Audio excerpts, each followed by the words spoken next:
रात का सन्नाटा चारों ओर फैला हुआ था। एक व्यापारी अकेले जंगल के रास्ते से होता हुआ सौम्यपुर राज्य जा रहा था। तभी उसकी नजर एक प्राचीन बरगद के पेड़ पर पड़ी, जिसकी शाखाएं जमीन तक लटक रही थी। चलते चलते मेरे तो पैर जवाब दे गए। क्यों ना इस घने बरगद के वृक्ष के नीचे थोड़ा आराम कर लिया जाए। व्यापारी पेड़ के नीचे बैठने ही वाला था कि तभी उसके कानों में एक आवाज टकराई। रुक जाओ, नीचे बैठने से पहले तुम्हें एक सवाल का जवाब देना होगा। व्यापारी की नजर जैसे ही पेड़ के ऊपर पड़ी तो उसने देखा एक उल्लू इंसानी आवाज में बोल रहा था। तुम तो एक उल्लू हो, तुम इंसानी आवाज में कैसे बात कर सकते हो? इस बात से कोई मतलब नहीं है। मेरा एक सवाल है, अगर तुम उसका जवाब दे दोगे तो उसके बदले में तुम्हें सोने चांदी के खजाने का पता बता दूंगा, और अगर नहीं दोगे तो तुम्हें पत्थर बना दूंगा। व्यापारी उल्लू की बात सुनकर डर गया। जैसे ही वह भागने को हुआ, वो अपनी जगह से हिल भी नहीं सका। अब तुम यहाँ से मेरे सवाल का जवाब दिए बगैर नहीं जा सकते हो। व्यापारी अपने माथे का पसीना पोंछते हुए बोला। ठीक है, पूछो सवाल। तो फिर सुनो, सवाल ये है कि एक तरफ तुम्हें एक हीरे से भरा हुआ जंगल दिया जाए, वहीं दूसरी तरफ तुम्हें एक दूसरा जंगल दिया जाए जो अंधेरे से भरा है। तुम बताओ, कौन सा जंगल लेना पसंद करोगे? मुझे नहीं पता था कि तुम इतना आसान सा सवाल करोगे। अरे जाहिर सी बात है कि मैं हीरों से भरा हुआ जंगल लेना पसंद करूंगा। व्यापारी की बात सुनकर अचानक उल्लू की आंखों से रंग बिरंगी किरणें निकली और व्यापारी पत्थर का बन गया।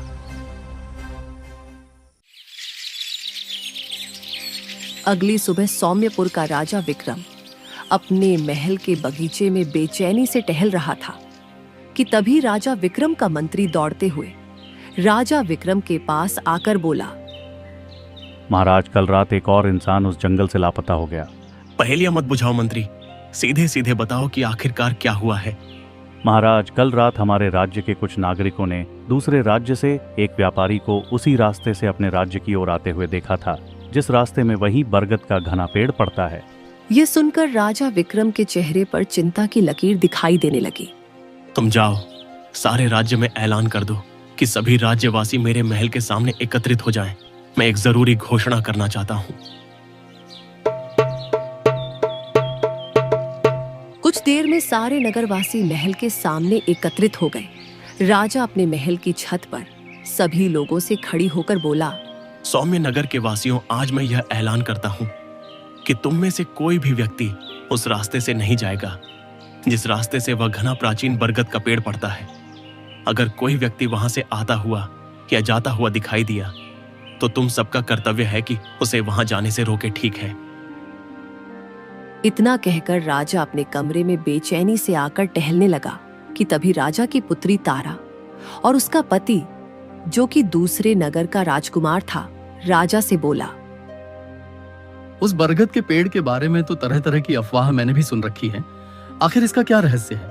कहते हैं कि उस बरगद के पेड़ के ऊपर एक सुंदर सा उल्लू रहता है जो लोगों से एक अजीबोगरीब सवाल करता है और निर्दोष मासूम इंसानों को पत्थर बना देता है।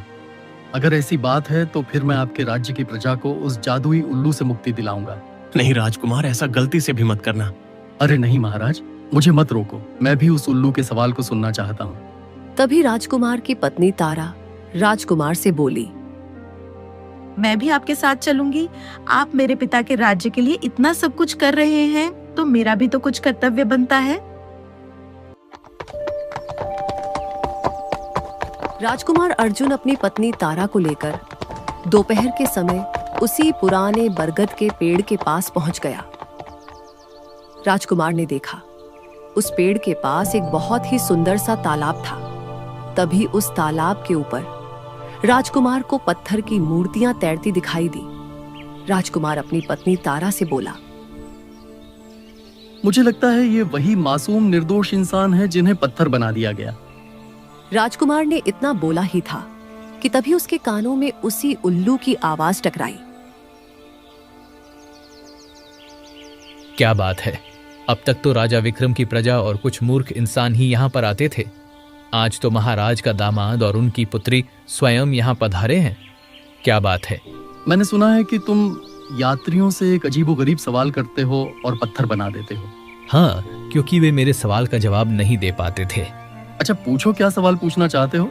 बड़े निडर हो राजकुमार, लगता है तुम्हें अपने ऊपर काफी भरोसा है।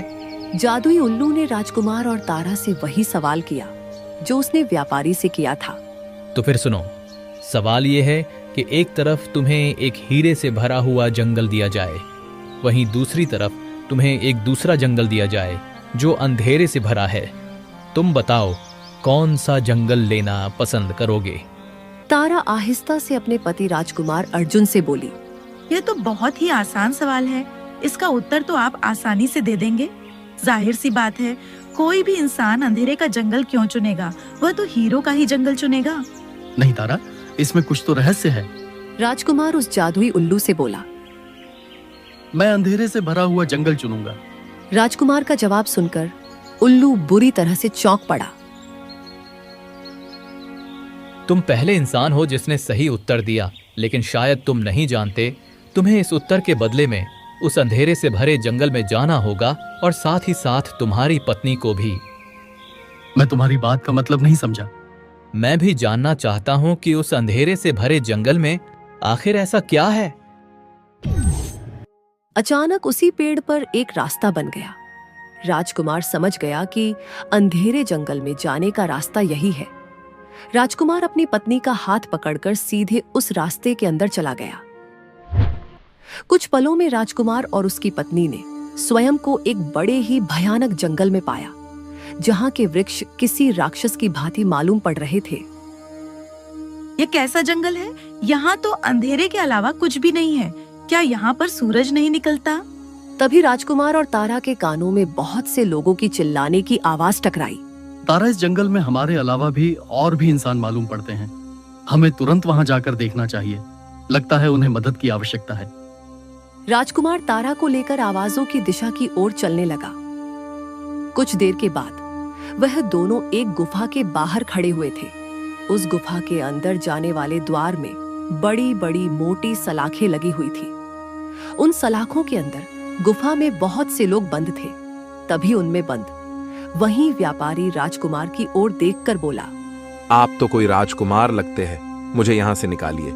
मैं दूसरे राज्य का एक व्यापारी हूँ, मुझे निकालिए यहाँ से। तुम तो वही हो जिसके बारे में मंत्री जी बता रहे थे। तुम यहाँ कैसे आए? उस जादुई उल्लू ने मुझसे सवाल पूछा और मैंने उसका उत्तर दिया। अचानक मैंने स्वयं को इस गुफा के अंदर पाया, जहां मेरी ही तरह और भी बहुत से इंसान बंद हैं। राजकुमार अर्जुन ने अपनी तलवार से जैसे ही उन सलाखों को तोड़ने की कोशिश की, अचानक राजकुमार को तेज झटका लगा और वह पीछे की ओर गिर गया। अचानक वह गुफा गायब हो गई और साथ ही साथ आवाज भी। राजकुमार अर्जुन और तारा ने अपने आप को एक सुंदर तालाब के किनारे पाया। तालाब के किनारे एक बूढ़ी औरत गुमसुम उदास बैठी हुई थी। उन दोनों को देखकर वह बूढ़ी औरत उदासी से बोली। लगता है तुमने उन सलाखों को तोड़ने की कोशिश की थी। तुम्हें कैसे पता? उन सलाखों को जो भी तोड़ने की कोशिश करता है वह यहीं पहुंच जाता है। आखिर इन सब का क्या रहस्य है? कहते हैं यह अंधेरे से भरा जंगल किसी समय बहुत ही सुंदर जंगल हुआ करता था। उस समय यहाँ पर एक जंगल की रानी वास करती थी, मगर एक दिन एक तांत्रिक बुरे इरादों से इस जंगल में आया। उसके जंगल में आते ही सब कुछ खत्म हो गया। तुम्हें अगर बाहर निकलना है और उन सबको आजाद करवाना है तो तुम्हें उस तांत्रिक को खत्म करना होगा। तो मुझे बताओ, वह तांत्रिक कहाँ मिलेगा? यहाँ से कुछ दूर एक बहुत ही पुराना खंडहर है। कहते हैं उसने अपनी पापों की नगरी वहीं पर बसाकर रखी है। ध्यान रखना, वो तुमसे एक सवाल करेगा, तुम जवाब नहीं देना, लेकिन तुम भी उससे कोई ऐसा सवाल करना जिसमें वह कुछ देर के लिए उलझ जाए। तुम्हें उसी मौके का फायदा उठाकर उस पर वार करना है। राजकुमार अर्जुन बगैर देरी किए हुए तारा को लेकर उस पुराने खंडहर की ओर चलने लगा। कुछ देर बाद उन दोनों को एक पहाड़ी पर बना हुआ एक टूटा और पुराना खंडहर नजर आने लगा। क्या हमें उसके लिए अंदर जाना चाहिए? अगर हमें रहस्यों की परतों की गहराई में उतरना है और उन्हें सुलझाना है तो हमें खंडहर के अंदर जाना ही होगा। क्या उस बूढ़ी औरत की बात पर भरोसा किया जा सकता है? तारा, हमारे पास और कोई रास्ता नहीं है।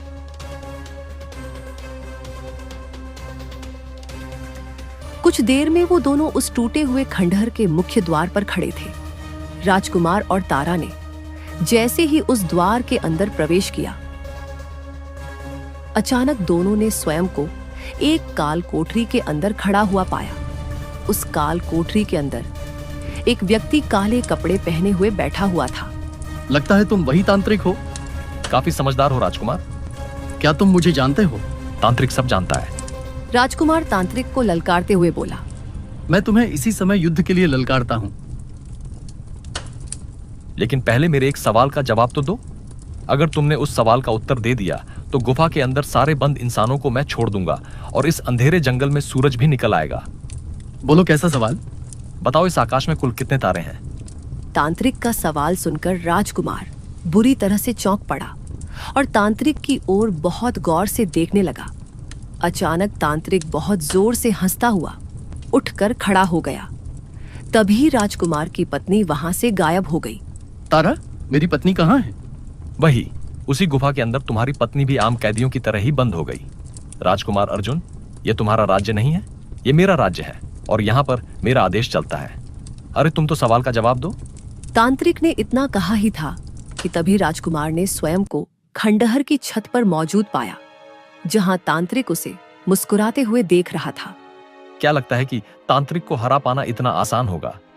क्या तुमने देखा नहीं? तुम्हारी पत्नी को बैठे बैठे मैंने गायब कर दिया और तुम्हारे पलक झपकने पहले ही मैं तुम्हें इस खंडहर की छत पर ले आया। जानते हो मैं तुम्हें यहां पर क्यों लाया हूं? तुम्हें यहां से धक्का देकर तुम्हारे प्राण लेने के लिए, समझे? तभी राजकुमार मुस्कुराते हुए उस तांत्रिक से बोला, तुम दूसरों से सवाल करते हो ना?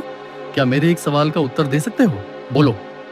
राजकुमार की बात सुनकर तांत्रिक बुरी तरह से चौंक पड़ा। मेरे सिर्फ इतना ही कहने से तुम चौंक पड़े? तुम तो बड़े तांत्रिक हो ना, तो बताओ, क्या तुम मेरे सवाल का उत्तर दे सकते हो? अगर नहीं दे सकते तो फिर इस जंगल को छोड़कर हमेशा के लिए चले जाओ। बोलो। तांत्रिक बुरी तरह से आवेश में आ गया और बोला, तांत्रिक सब जानता है, पूछो क्या पूछना चाहते हो? तुमने कुछ देर पहले मुझसे सवाल पूछा था कि आकाश में कितने तारे हैं। मैं तुमसे सवाल पूछता हूँ कि मेरे सर पर कितने बाल हैं। बताओ। तांत्रिक राजकुमार के बालों को बहुत ही गौर से देखने लगा। उसके देखने के अंदाज से ऐसा लग रहा था मानो कि वो राजकुमार के बालों को गिनने का प्रयास कर रहा हो और बहुत ही जल्द उसमें सफल भी होने वाला हो। अचानक राजकुमार ने अपनी तलवार निकालकर उस तांत्रिक के ऊपर वार कर दिया। वार करते ही वह तांत्रिक एक काले धुएं में परिवर्तित होकर गायब हो गया। तभी राजकुमार ने देखा उस खंडहर के ऊपर आकाश में सूरज उगाया और वो अंधेरे से भरा जंगल देखते ही देखते एक बहुत ही सुंदर जंगल में परिवर्तित हो गया। अगले ही पल राजकुमार ने स्वयं को उस बरगद के पेड़ के पास खड़ा हुआ पाया, जहां पर तारा और वह सारे लोग मौजूद थे जो कि उस गुफा के अंदर बंद थे। कुछ ही देर में वो उल्लू उड़ते हुए राजकुमार के पास आकर खड़ा हो गया और वो एक सुंदर स्त्री में परिवर्तित हो गया। तुम्हारा बहुत बहुत धन्यवाद राजकुमार। मुझे विश्वास था कि तुम उस अंधेरी जंगल को पार करके उस तांत्रिक तक जरूर पहुंच जाओगे। एक बात समझ में नहीं आई कि यहाँ पर एक तालाब बहता था, वो कहाँ गया? और वही दूसरी बात, तुम तो इंसानों को पत्थर बना देती थी, फिर वो सब उस अंधेरे जंगल में बंदी कैसे बन जाते थे? यहाँ के लिए वो लोग पत्थर के बन जाते थे, लेकिन उनकी आत्मा उस अंधेरी जंगल की गुफा में कैद कर दी जाती थी। तुम्हें जो उस सुंदर तालाब के पास बूढ़ी औरत मिली थी, वह औरत मेरी माँ थी। राजकुमार अर्जुन उसकी बात सुनकर पूरी तरह से चौंक पड़ा। बरसों पहले उस तांत्रिक ने मुझे अपने सवालों में उलझाकर मुझे उल्लू बना दिया और मेरे जंगल पर कब्जा कर लिया। तब से मैं हर यात्री से यही सवाल पूछती थी। मैं जानती थी मेरे प्रश्न का विपरीत उत्तर वही दे सकता है जिसके दिल में इंसानियत होगी, और वह तुम थे। इतना बोल के वह सुंदर स्त्री गायब हो गई और सौम्यपुर राज्य में सब सही हो गया। चंद्रपुरा राज्य में एक गांव था जहां एक बूढ़ी औरत धनवंती अपने दिन बिता रही थी। उसके साथ उसकी बेटी गीता और बहू मालिनी रहते थे। धनवंती का बेटा काफी पहले मर चुका था और अब घर का सारा काम गीता और धनवंती के कंधों पर था।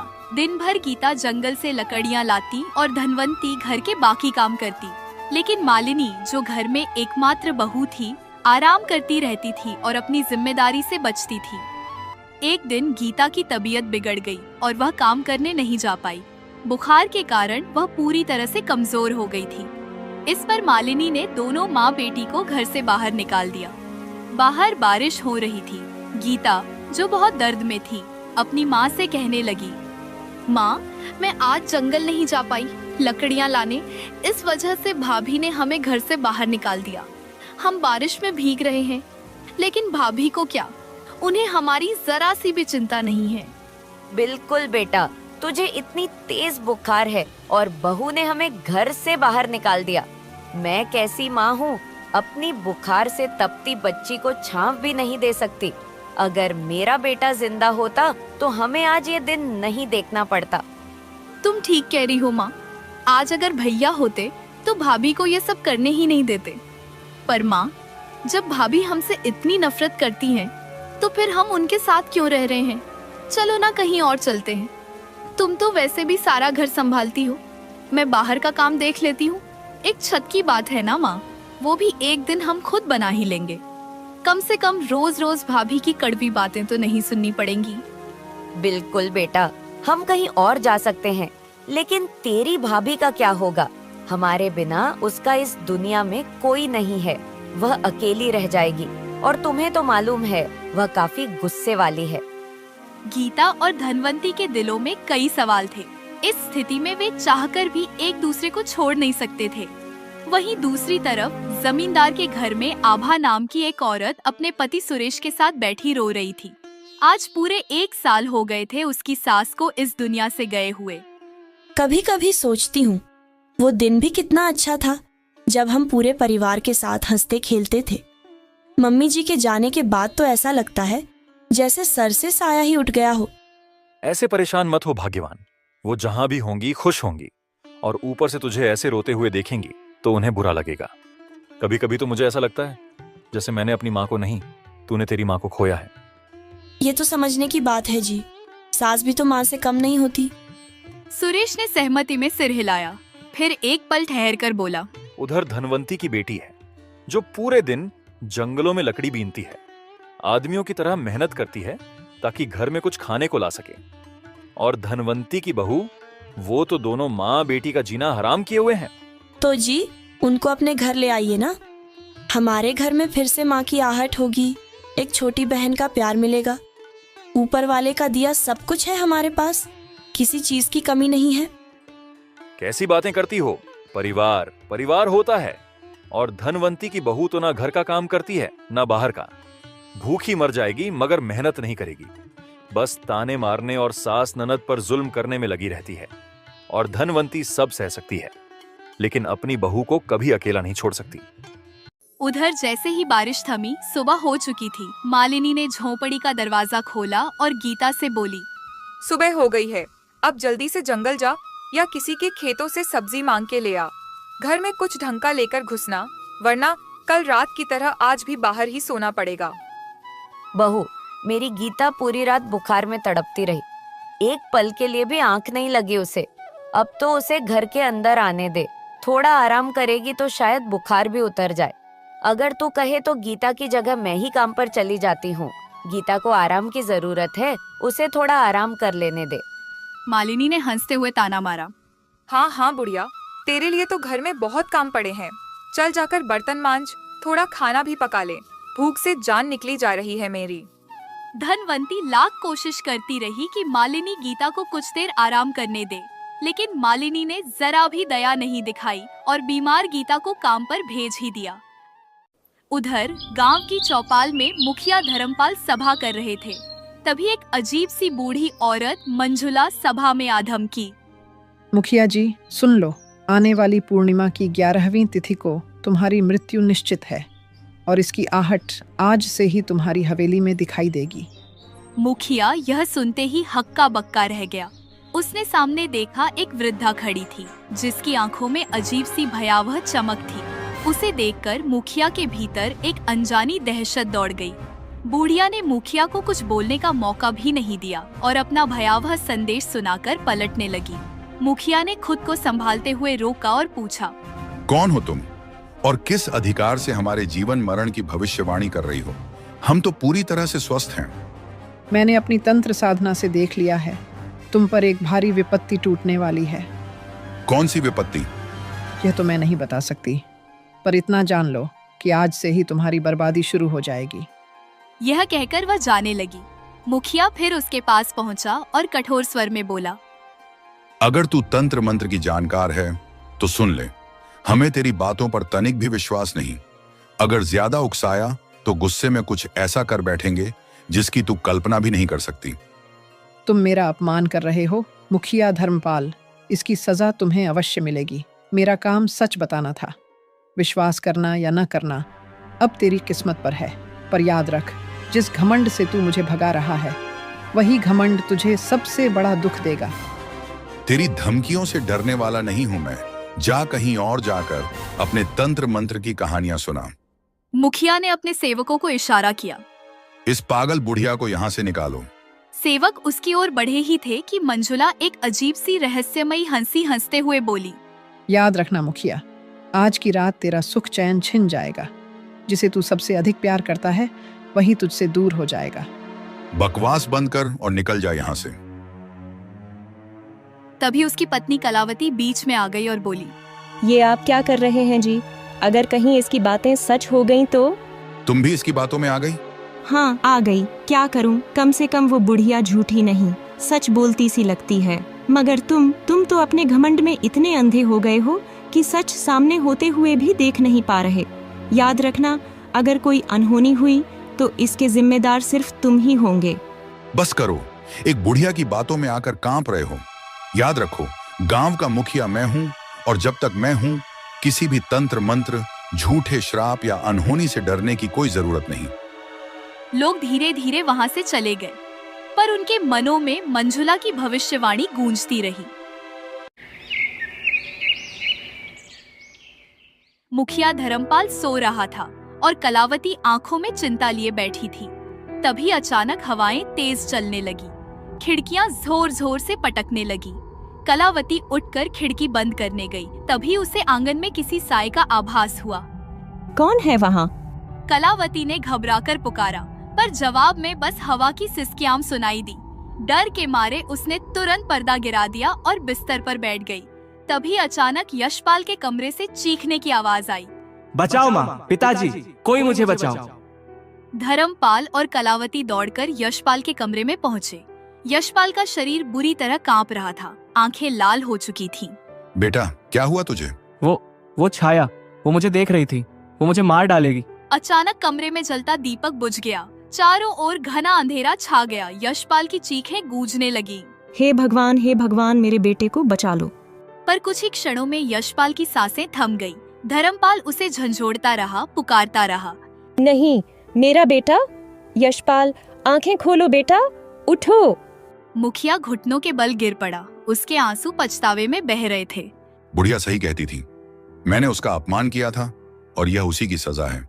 कलावती फूट फूट कर रो रही थी। घर पर सन्नाटा छा गया था। बुढ़िया मंजुला की कही हुई बातें अब हकीकत बन चुकी थीं, लेकिन यह तो बस शुरुआत थी।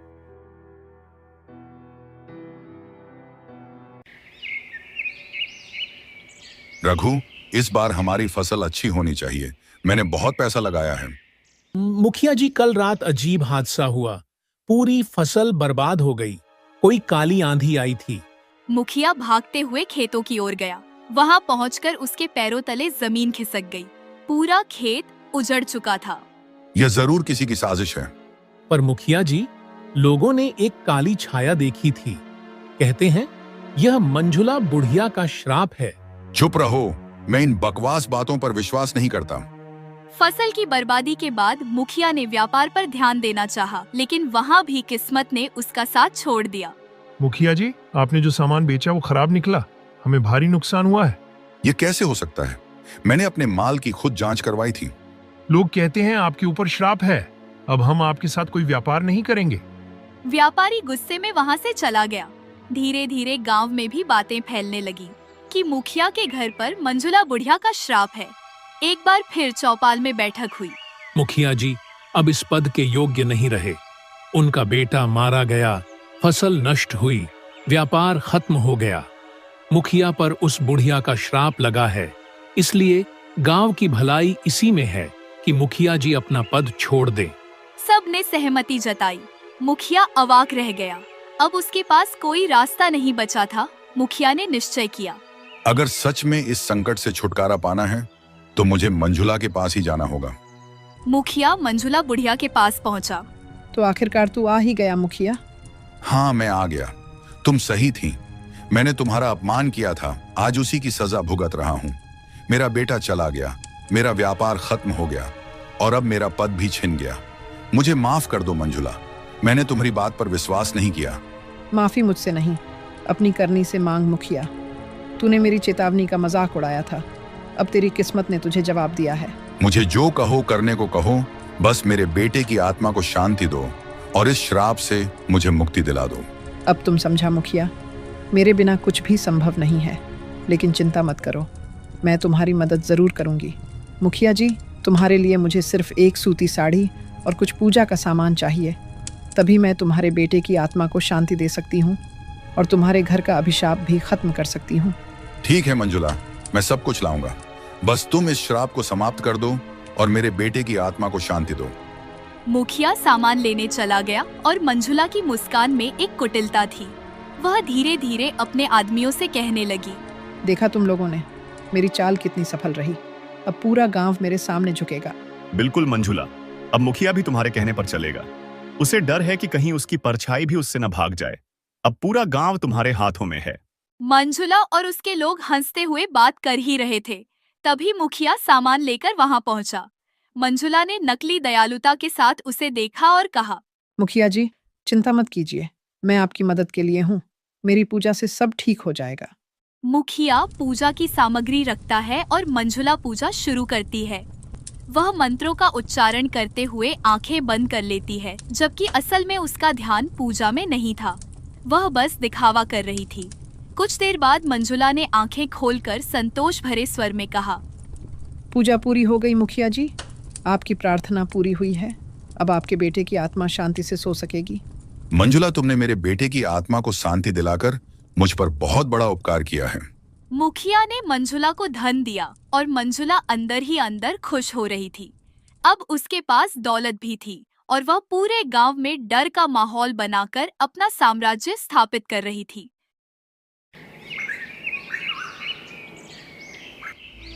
अगले दिन मंजुला ने अपने आदमियों से कहा, अब अगला शिकार धनवंती की बहू मालिनी है, जो एक नंबर की आलसी और कामचोर बहू है।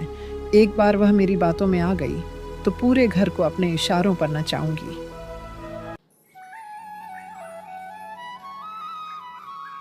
बिटिया कैसी हो? तुम तो बड़ी थकी थकी सी लग रही हो, क्या सब कुछ ठीक है? ठीक हूँ, बस काम की थकान है। ये तो होना ही था बिटिया, इतना घर का काम, ऊपर से अकेली जिम्मेदारियों का बोझ। लेकिन चिंता मत कर, मैं तुम्हारी मदद कर सकती हूँ। कैसी मदद? मेरी तंत्र मंत्र की सिद्धियों से कई लोगों के जीवन बदल चुके हैं। चाहो तो एक पूजा करवा दूं, इससे घर की सारी नकारात्मक ऊर्जा दूर हो जाएगी और सब कुछ तुम्हारे मुताबिक चलने लगेगा। पर माई, ये कैसे संभव है? तुम्हें मुझ पर भरोसा करना होगा। मैं तुम्हें एक ऐसा मंत्र सिखाऊंगी जिससे तुम इस गांव की रानी बन जाओगी। कोई तुम्हारी बात टाल नहीं पाएगा। तुम आज रात अपने सारे जेवर लेकर मेरे पास आ जाना, तुम्हारी किस्मत पलट जाएगी। ठीक है माई, जैसा आप कहेंगी वैसा ही करूंगी। मालिनी घर के भीतर चली गई। मंजुला के चेहरे पर एक कुटिल मुस्कान फैल गई। अब मालिनी भी मेरी मुट्ठी में है, अब यह भी मेरी कठपुतली बनेगी। जल्द ही मैं पूरे गांव पर राज करूंगी।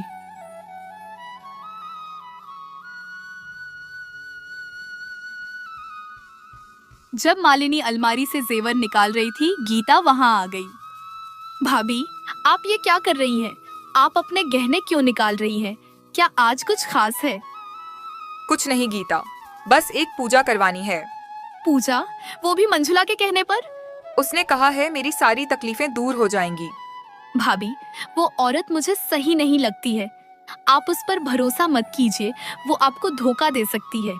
तुम नहीं समझोगी गीता, मैं अब वही करूंगी जो मुझे ठीक लगे। जो मेरा है वो अब मंजुला का होगा। गीता स्तब्ध रह गई। वह समझ गई कि मंजुला ने मालिनी को अपने जाल में फंसा लिया है। वह रोती हुई धनवंती के पास भागी। धनवंती सब जानकर अंदर तक हिल गई। अब और नहीं, मैं अपनी बहू को मंजुला के चंगुल से आजाद करवा के ही दम लूंगी। अब मंजुला की सच्चाई सबको बताकर रहूंगी। धनवंती सीधा मुखिया के पास पहुंची। मुखिया जी, अब सहा नहीं जाता। मंजुला ने मेरी बहू को अपने जाल में फंसा लिया है। ये क्या कह रही हो धनवंती? मंजुला तंत्र मंत्र सिद्धियों की ज्ञानी है, वो क्यों तुम्हारी बहू को फंसाएगी? मैं उसे बचपन से जानती हूँ। उसे तंत्र मंत्र का कोई ज्ञान नहीं। वो सिर्फ डर दिखाकर लोगों को लूटती है। अब मेरी बहू मालिनी उसके निशाने पर है। मुखिया गंभीर हो गया। अगर तुम सच कह रही हो तो हम उसकी सच्चाई सबके सामने लाएंगे। आज चौपाल में फैसला होगा। चौपाल में गांव इकट्ठा हुआ। मंजुला भी वहां पहुंची। मंजुला, तेरा सच सबके सामने आ चुका है। तूने हमारे घर उजाड़े, बहुओं को बहकाया और अपना राज चलाने के लिए मेरे बेटे तक को मरवा दिया। बोल, क्यों किया ये सब? हाँ, मैंने किया है। मुझे मजा आता है लोगों की खुशियां छीनने में। अब तेरा खेल खत्म मंजुला। तेरे झूठ और अंधविश्वास की दीवार गिर चुकी है और अब तुझे इस गांव को हमेशा के लिए छोड़ना होगा। मैं चली जाऊंगी, लेकिन याद रखना, मैंने जो किया अपनी मजबूरी में किया। तेरी मजबूरी ने हमारे घर परिवार को तोड़ दिया मंजुला। तुम्हें इस गांव से निष्कासित किया जाता है। तू अब कभी गांव में कदम नहीं रखेगी। मंजुला ने स्वीकार किया कि उसने सब कुछ किया था और उसका खेल अब खत्म हो चुका था। गांव वाले मंजुला को सजा देने का फैसला करते हैं और उसे गांव से निकाल देते हैं। मंजुला हार मानकर गांव छोड़ देती है और सच्चाई की जीत होती है।